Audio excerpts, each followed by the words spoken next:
کسی کے باپ کی کتاب تھوڑی ہے جو چاہے اس کو بدل دے. یہ قرآن اللہ کی طرف سے نازل کی ہوئی کتاب ہے. دنیا کے سارے عیسائیوں کو چیلنج, دنیا کے سارے یہودیوں کو چیلنج, دنیا کے سارے ہندوؤں کو چیلنج. ہم مسلمانوں کو بھی کہتے ہیں آئیے ان کی طرف سے میں آواز اٹھاتا ہوں, آؤ اپنی اپنی کتابیں لے کر. بدھسٹ اپنی کتابیں لائیں, سکھ اپنی کتابیں لائیں, کرسچن اپنی کتابیں لائیں, یہودی اپنی کتابیں لائیں, ہندو اپنی کتابیں لائیں, مسلمان اپنی کتاب لائیں, اور سب کو لا کر ایک میدان میں جمع کر دیں. ایک کتاب بھی باقی نہ چھوڑی جائے دھارنے, اور گھاس میں ڈال کر, مٹی کا تیل ڈال کر ان ساری کتابوں میں آگ لگا دی جائے, ان ساری کتابوں کو جلا دیا جائے, ان ساری کتابوں کو راکھ کر دیا جائے. اس کے بعد کہا جائے اے عیسائیوں آؤ, لاؤ اپنی انجیل زندہ کرو. اللہ کی قسم سارے عیسائی بھی جائیں انجیل زندہ نہیں کر سکتے. آؤ یہودیوں آپ کی اپنی کتاب تورات زندہ کرو. یہودی مر جائیں گے, تورات زندہ نہیں کر سکتے. آؤ بدھسٹوں اپنا بدھزم زندہ کرو. بدھسٹ لوگ اپنی کتاب نہیں سنا پائیں گے. آؤ سکھوں تو اپنا گرو گرنتھ پیش کرو, وہ بھی نہیں کر پائیں گے. سارے دھارمک ودوانوں سے کہو اپنی اپنی کتابیں زندہ کرو, نہیں کر پائیں گے.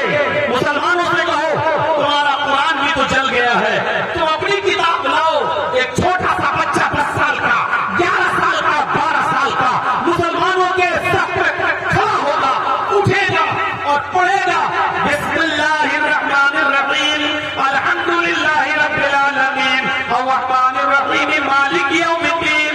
یہاں سے شروع کرے گا اور قل اعوذ برب الناس ملک الناس الہ الناس من شر الوسواس الخناس الذی یوسوس فی صدور الناس من الجنۃ والناس تک پڑھ کر سنا دے گا.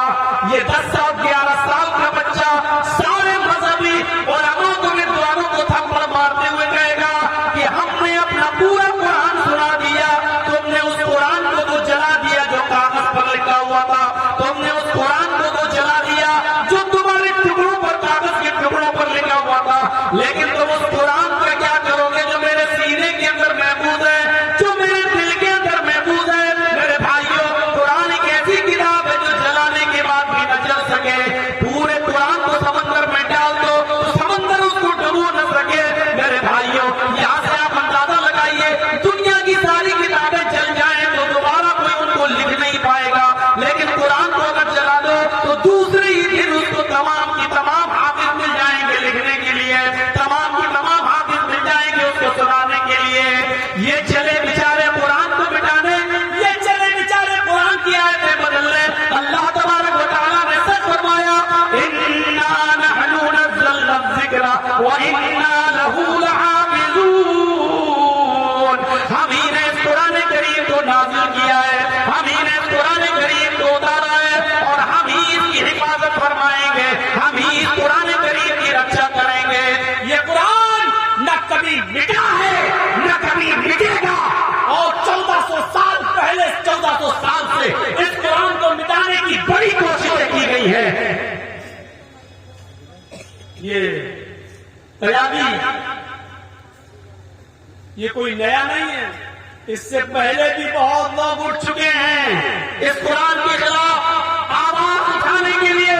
اس قرآن کے خلاف زبان چلائی ہے انہوں نے, لیکن سب نے شکست کھائی ہے اور سب کو منہ کھانی پڑی ہے. تو میرے پیارے ساتھیوں یہ قرآن ایک ایسی کتاب ہے جو کبھی کسی کے مٹانے سے نہیں بچ سکتی ہے. ایمان پیدا ہو. یہ قرآن کی چند آیتیں جب کسی کے کان میں پڑ جاتی تھی تو اس کی دل کی دنیا بدل جاتی تھی, دل کی دنیا بدل جاتی تھی. قرآن کی چند آیتیں سنی تھی حضرت عمر فاروق نے جو اپنی بہن کو مارا تھا, اپنے بہنوں ہی کو مارا تھا, لیکن کہا تم لوگ ایمان سے باز نہیں آ سکتے ہو تو چلو قرآن پڑھ کے سناؤ. دیکھیے ذرا یہ ایمان ہے. حضرت عمر فاروق نکل تو رہے جناب محمد رسول اللہ کو مارنے, تلوار نکال لی کہ آج محمد کو قتل کرنے کے صلی اللہ علیہ وسلم, لیکن راستے میں کسی نے کہا جا رہے ہو, جواب دیا محمد کو مار لے. بہت پریشان کر رکھا ہے، آج جڑ ہی کو ختم کر دیں گے، نہ رہے گا بانس نہ بجے گی بانسری، آج محمد ہی کو قتل کر دیتے ہیں۔ اس آدمی نے کہا محمد کو قتل کرنے سے کیا فائدہ، تمہارے گھر میں تو تمہاری بہن اور تمہارے بہنوئی تمہارے جیجا بھی اسلام لا چکے ہیں۔ سنو، اگر یہ بات غلط نکلی تو بہت برا ہوگا، ہم تمہیں کو قتل کر دیں گے۔ ہاں جاؤ پتہ لگاؤ پہلے۔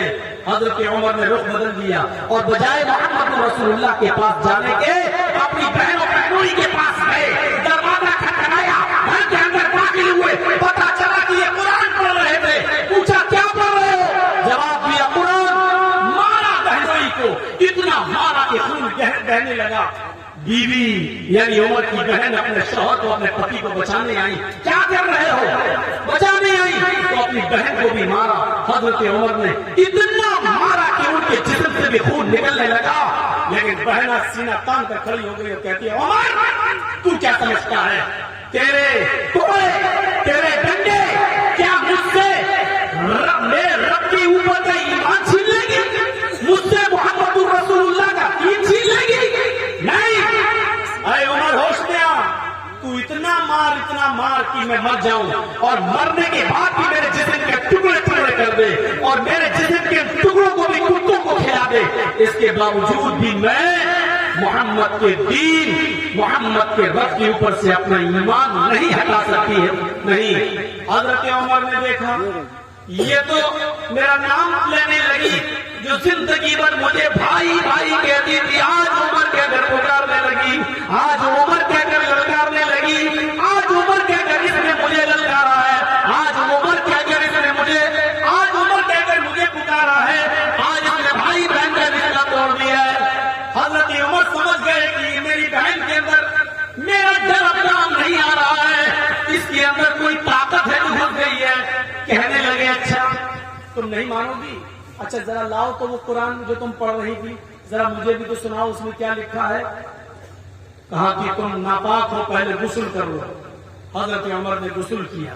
ایک حدیث میں آتا کہ پہلے تم وضو بناؤ، وہ وضو بنا کے آئے یا غسل کر کے آئے، پھر بہن نے قرآن کی چند آیتیں ان کے سامنے پڑھی، بہن نے جو ان کو پڑھا رہا تھا ان سے پڑھوائی، چند آیتیں ہی ابھی عمر نے پڑھی تھی، چند آیتیں ابھی عمر کے کانوں میں گئی تھی کہ حضرت عمر فاروق کی دل کی دنیا بدل گئی اور کہنے لگے بس بس بس، اب چلیے مجھے بھی محمد رسول اللہ کے پاس لے کر چلیے۔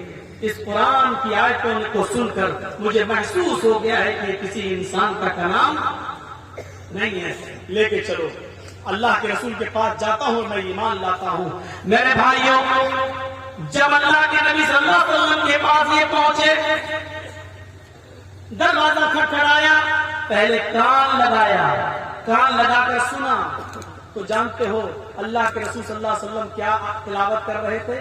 أَلَمْ يَعْنِ لِلَّذِينَ آمَنُوا أَن تَخْشَعَ قُلُوبُهُمْ لِذِكْرِ اللَّهِ، کیا مومنوں ابھی تمہارے اوپر وہ وقت نہیں آیا کہ اللہ کا نام سن کر، اللہ کا ذکر سن کر تمہارے دل کانپ جائیں، تمہارے دل لرز جائیں؟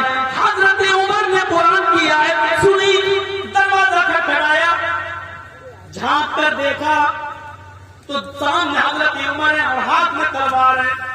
جھانکنے والے نے کہا اے اللہ کے نبی، حضرت عمر باہر کھڑے ہیں، ان کے ہاتھ میں ننگی تلوار ہے، نیت خراب لگ رہی ہے۔ حضرت حمزہ آگے بڑھتے ہیں اور دروازہ کھول کر کہتے ہیں ٹھیک ہے میں دیکھتا ہوں کہ کون ہے، اگر اچھی نیت سے آیا تو ٹھیک، نہیں تو اسی کی تلوار سے عمر کی گردن کاٹ دیں گے۔ یہ کہتے ہوئے دروازہ کھٹکھٹایا، حضرت حمزہ نے ان کی گردن پکڑ لی اور ان کو مروڑ دیا کہ عمر کس ارادے سے آئے ہو؟ حضرت عمر کہتے ہیں ابھی محمد رسول اللہ تلاوت کر رہے تھے، أَلَمْ يَعْنِ لِلَّذِينَ آمَنُوا أَن تَخْشَعَ قُلُوبُهُمْ لِذِكْرِ اللَّهِ، کیا ابھی وہ وقت نہیں آیا اہل ایمان کے لیے کہ اللہ کا نام سن کر، اللہ کا ذکر سن کر ان کے دل کانپ جائیں؟ ہاں میرا دل کانپ گیا ہے، عمر اسلام لینے لانے کے لیے آ گیا ہے، عمر کی نیت صاف ہے، میں اسلام لانے آیا ہوں، میں اسلام قبول کرنے آیا ہوں۔ اور پھر حضرت عمر فاروق نے اسلام اسلام قبول کر لیا. 39 آدمی پہلے مسلمان ہو چکے تھے. 40 میں حضرت عمر تھے. کتنے؟ 40 میں حضرت عمر. آج زندگی میں پہلی بار نعرہ لگا. 39 آدمی جب مسلمان ہوئے تو نعرہ نہیں لگا, لیکن 40 میں جب حضرت عمر اسلام لائے تو صحابہ میں کتنی زور کا نعرہ لگا کہ پہلی بار زید ابن ارقم کے گھر سے یہ آواز گونجی اور باہر نکلی. آواز آئی للہ تکبیر, اور سب نے کہا اللہ اکبر. اللہ اکبر کا نعرہ بلند ہوتا ہے. حضرت عمر فاروق کے اسلام لانے کے بعد یہ آواز پہلی بار کسی کے گھر سے باہر نکلی. اللہ اکبر کی زور کی آواز. اللہ کے نبی نے کہا عمر آج میں اتنا خوش ہوں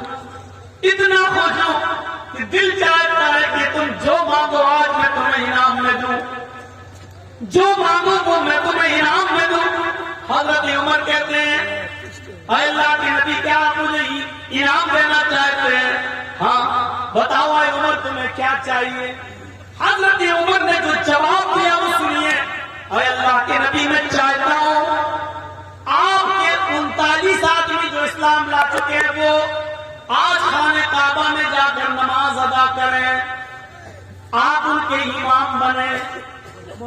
آپ کو اب تک خانہ کعبہ میں گھس کر نماز نہیں پڑھنے دی جا رہی ہے. خانہ کعبہ میں آپ کے اوپر روک لگی ہوئی ہے. میں چاہتا ہوں کہ آپ ان لوگوں کو نماز پڑھائیں اور 39 لوگ ان کے پیچھے نماز پڑھیں. اللہ کے نبی نے کہا اے عمر اور تم کیا کرو گے؟ اے عمر تم کیا کرو گے؟ میں نماز پڑھاؤں اور سب لوگ میرے پیچھے نماز پڑھیں تو تم کیا کرو گے؟ کہا اللہ کے رسول میں ننگی تلوار لے کر کعبہ کے دروازے پر کھڑا ہو جاتا ہوں. میں ننگی تلوار لے کر کعبہ کے دروازے پر کھڑا ہو جاتا ہوں اور دیکھتا ہوں کس کی ماں نے کس کو کتنا دودھ پلایا ہے, کس کی ماں نے کس کو کتنا دودھ پلایا ہے جو آپ کو نماز پڑھانے سے روک سکے. دیکھیے ایمان جب عمر کے اندر پیدا ہوا, قرآن کی آیتیں پڑھی اور اسلام لائے. جب ایمان ان کے اندر پیدا ہوا تو اتنی بہادری پیدا ہو گئی کہ اکیلے تلوار لے کر کھڑے ہو گئے. آپ نماز پڑھائیے, سارے صحابہ کے پیچھے نماز پڑھیں گے. دیکھتا ہوں دنیا کی کون سی طاقت آپ کو نماز پڑھانے سے روک سکتی ہے. میں بھی دیکھوں کہ کون ہے جو آپ کو نماز پڑھانے سے روکے. اور زندگی میں پہلی بار محمد رسول اللہ صلی اللہ علیہ وسلم نے خانہ کعبہ کے اندر نماز پڑھائی اور حضرت عمر خانہ کعبہ کے دروازے کے باہر کھڑے ہو کر لوگوں سے کہتے رہے آؤ دیکھیں کہ کون محمد کو نماز پڑھانے سے روکتا ہے. یہ بہادری, یہ جرأت, یہ بہادری, یہ جرأت پیدا ہوئی تھی ایمان سے. آج ایمان ہمارے اندر نہیں ہے, ایمان ہے تو عمل صالح ہمارے اندر نہیں ہے.